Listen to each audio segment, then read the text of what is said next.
দেখুন এখানে আমি চ্যাট জিপিটিকে বলেছি যে ইন্ডিয়া যদি কারাপশন ফ্রি হতো তাহলে আমাদের কি কি বেটার হতো। দেখুন এখানে রিয়েল ইন্ডিয়া, এটা হচ্ছে corruption free India.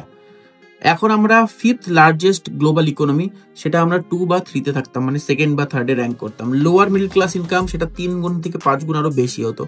Moderate improving manufacturing, সেটা আমাদের হয়ে যেত massive power house like China plus south Korea combined. এরপরে দেখুন ইনফ্রাস্ট্রাকচার গুড ইন পার্টস, কিন্তু এটা হতো আমাদের world class, bullet train, metro সবকিছু, আর সিটিজ হাইফাই হয়ে যেত। ইলেকট্রিসিটি 24/7 আসতো, যেটা এখনো জানেনি পাওয়ার কাট হয়। Urban city clean moderate plan and very few slums, হয়তো খুব অল্প স্বল্প বস্তি থাকতো, তার বেশি থাকতোই না।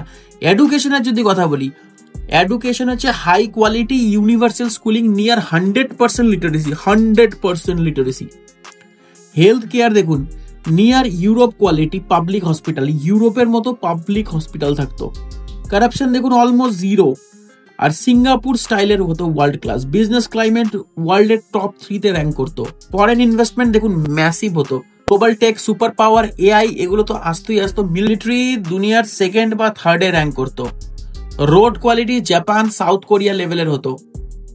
Railway fully modern, high speed, nation wide, পুরো দেশে চলতো। আর গ্লোবাল ইনফ্লুয়েন্স যদি বলি, full global super power status. এবার ভাবুন আমরা যদি কারাপশন ফ্রি হতাম তাহলে আমরা কি কি করতে পারতাম।